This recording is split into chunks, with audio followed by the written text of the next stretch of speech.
Planning a funeral is a task that most people don't even want to think about. Emotions are high, and when you're caught up in the moment, it's easy to overspend.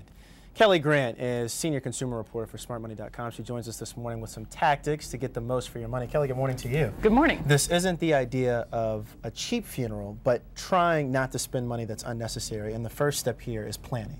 Exactly. Like you mentioned, most people don't want to think about death, and that really means that we're not planning for it, we're not leaving instructions. And for a family member who's trying to make these arrangements, they're just not used to the idea of shopping around and making sure that they're not overspending. So it's important to have a discussion with your loved ones or to leave instructions so that that way they know what you want and they're not spending money unnecessarily. So many people have this idea of, I don't want to leave my family with the cost after I'm gone, so they'll go to a funeral home, they'll set up a payment plan, and they'll start paying right now. You say that's a bad idea. It is a bad idea to go with a specific funeral home and be prepaying that way. It's a good idea to put aside some money, but if you go with a specific funeral home, so much can go wrong there. State regulations control how much of that money you'll get back, if anything, if something happens like you decide to move or the funeral home goes out of business. And in most cases, you get very little back. So you want to put aside money in some sort of an account that the family can access afterward. You may want to consider a pre-owned plot. I had to think about this one for a second. What does that mean?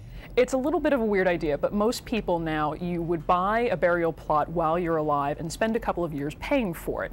But now with many people, they'll move, they'll change their funeral plans. There's actually a thriving secondary market for these. You can even go on something like Craigslist and find a burial plot. It can be as much as 80% off.